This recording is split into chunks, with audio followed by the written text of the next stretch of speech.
Eh bien, bonjour. Pour une fois, je mets le titre de ma prédication tout au début. Comme ça, vous n'avez pas de surprise. Change aussi de groupe, puisque c'est la journée où les enfants vont changer de groupe. Et demain, ce sera la rentrée scolaire avec, pour beaucoup de nos enfants, et selon leurs âges, ils entreront dans un nouveau programme, un nouveau collège peut-être, certainement de nouveaux enseignants. Et puis, dans notre communauté, c'est un petit peu la même chose. Avec plus de 150 enfants, nous faisons presque office d'établissement scolaire. Et on fait, oui, avec plusieurs d'entre eux, cette année-ci, vont quitter leur groupe d'école du dimanche pour rejoindre un nouveau groupe, un nouveau programme, de nouveaux moniteurs. Et puis, c'est important de s'arrêter et de se réjouir du progrès de nos enfants, de leur foi grandissante, de leur connaissance biblique qui s'étoffe année après année. Et pour tout cela, on est vraiment reconnaissant de l'implication des moniteurs dans le cadre de notre Église. Et en mon nom, j'aimerais leur dire merci. Alors, je ne sais pas s'il y en a ici, ou ils sont tous partis. Tous partis. Eh bien, on va juste les applaudir rien que pour le plaisir.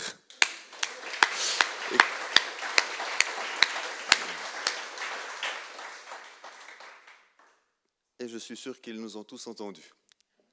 J'aimerais aussi vous proposer ce matin de changer de groupe. Et pour ce faire, je vous propose de lire avec moi dans la première épître de Jean, chapitre 2, quelques versets, à partir du verset 12. Je vous écris, petits enfants, parce que vos péchés vous sont pardonnés à cause de son nom. Je vous écris, Père, parce que vous avez connu celui qui est dès le commencement. Je vous écris, jeunes gens, parce que vous avez vaincu le malin. Je vous ai écrit, jeunes enfants, parce que vous avez connu le Père. Je vous ai écrit, Père, parce que vous avez connu celui qui est dès le commencement. Je vous ai écrit, jeunes gens, parce que vous êtes forts et que la parole de Dieu demeure en vous et que vous avez vaincu le malin. Amen. Alors on va essayer un petit peu de débrouiller tout ça. Et puis j'aimerais vous proposer de commencer par le premier groupe. Et le premier groupe, vous voyez qu'il y a un escalier, il y a 4 groupes différents. Et puis vraiment, mon propos ce matin, c'est de vous encourager, le Seigneur aussi, à monter, à changer de groupe. Et ce verset 12, qui nous parle des petits-enfants, est celui-ci. Je vous écris, petits-enfants, si on pouvait changer pour voir là, merci. Je vous écris, petits-enfants, parce que vos péchés vous sont pardonnés à cause de son nom. Et je ne vais pas trop faire le malin, mais j'aimerais juste vous expliquer un petit peu, pour la plupart, ce que sont les mots dans leur signification première, comme ils ont été écrits en grec.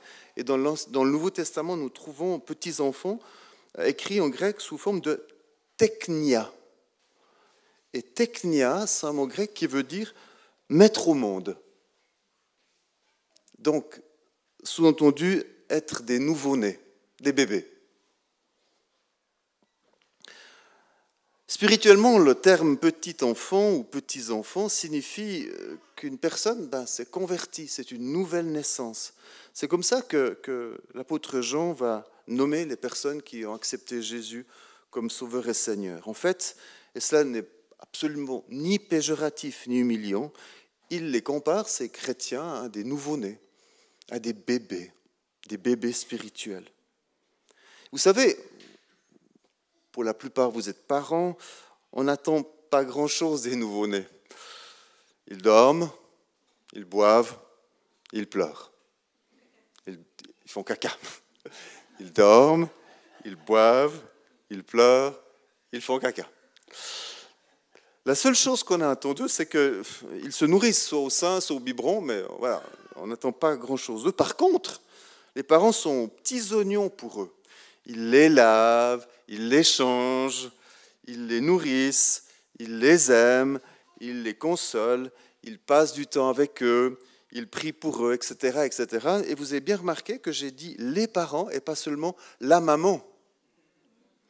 Et j'aimerais aussi encourager les papas à les laver, à les changer, à les nourrir. C'est parfois un peu difficile, mais en tout cas, à les aimer, les consoler, à passer du temps avec eux, à prier pour eux.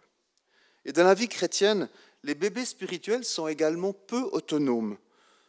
Mais par contre, ils ont une certitude, c'est ce que l'apôtre Jean nous dit ici, c'est que Jésus-Christ leur a pardonné leurs péchés et qu'ils sont donc passés de la mort à la vie. Et ils vivent les bases de la vie chrétienne. Et les chrétiens plus mûrs dans leur foi sont appelés à s'occuper d'eux.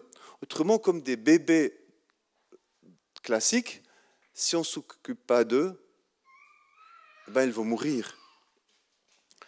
Donc, je vous encourage à vous occuper de ces nouveaux chrétiens, à les nourrir par des échanges, des temps de prière, des lectures de la parole ensemble. Je vous encourage à les aimer, à les consoler, à passer du temps avec eux, à prier pour eux. Alors, je ne sais pas si vous reconnaissez dans ce groupe de bébés spirituels, et peut-être que oui, et que vous avez passé longtemps dans cette condition de bébé spirituel, eh bien, j'aimerais peut-être vous encourager et vous dire qu'il est peut-être temps de changer de groupe aujourd'hui et de passer au groupe suivant. Et le groupe suivant, c'est les jeunes enfants. Et le verset qui est associé à celui-ci, « Je vous ai écrit, jeunes gens, parce que vous avez connu le Père ». Encore une fois, le mot grec de jeunes enfants, ou jeunes enfants, c'est le mot paidia, qui a donné en français deux mots, comme par exemple pédiatre ou pédagogue. Je vous ai écrit, jeunes gens, parce que vous avez connu le Père. Et puis en fait, le mot pédia, c'est un mot qui est un peu plus complet que jeunes enfants, mais c'est enfant qui reçoit une discipline, pas une punition, mais une discipline, c'est-à-dire qu'il apprend à obéir. Alors, je vais un petit peu vous poser une question qui n'en est pas vraiment une, parce que vous connaissez tous la réponse. Quand un bébé grandit, il devient un jeune enfant. Et savez-vous comment on reconnaît un bébé d'un jeune enfant? À part sa taille, bien sûr. Eh bien, un bébé n'est plus un bébé quand il commence à obéir.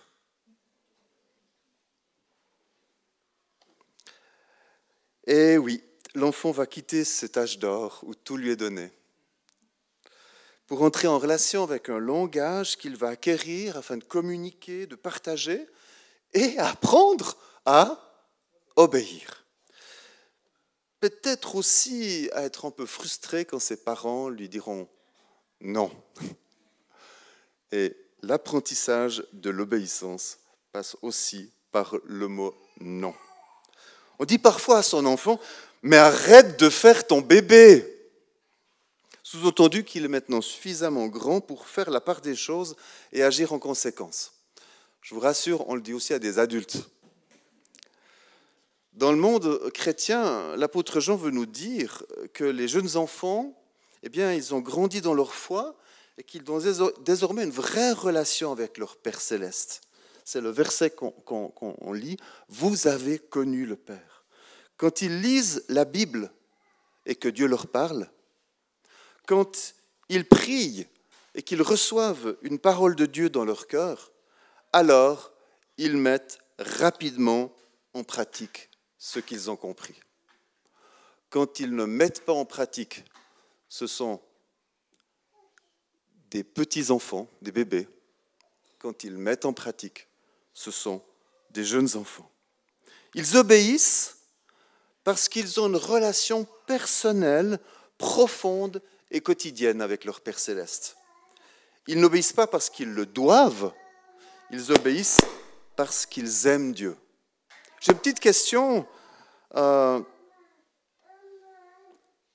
vous poser ce matin, c'est si vous reconnaissez comme étant un petit enfant, en quoi obéissez-vous aujourd'hui à ce que Dieu vous a dit?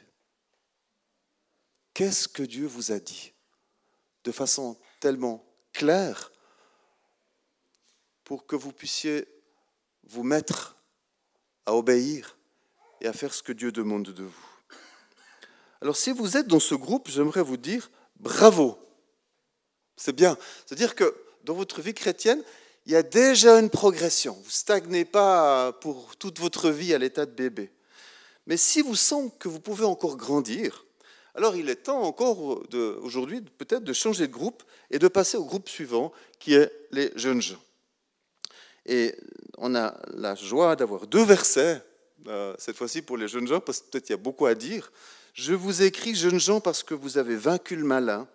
Je vous ai écrit, jeunes gens, parce que vous êtes forts et que la parole de Dieu demeure en vous et que vous avez vaincu le malin. Il y a une sorte de répétition qui est voulue par l'apôtre Jean. Et le mot grec de jeunes gens, c'est le mot néanias, qui veut dire jeunes gens, et puis aujourd'hui on dirait adolescents. Ah, l'adolescence. C'est vraiment un monde à part. C'est un monde à part. Mais c'est aussi une étape dans la vie où on part à la découverte de beaucoup de nouvelles choses. Et c'est aussi le temps de ces premiers vrais combats spirituels contre le péché, contre les convoitises des yeux, contre les désirs égoïstes de son cœur. Prenez une tablée, prenez un gâteau mal coupé, c'est l'adolescent qui va prendre la plus grande tranche. Parce que lui, il veut conquérir, il veut accumuler, il est assez égoïste. C'est normal, c'est un adolescent. Mais un adolescent grandit et c'est qu'une étape. Enfin, j'espère. Le groupe Jeunes gens de l'apôtre Jean ne fait pas exception à cette règle.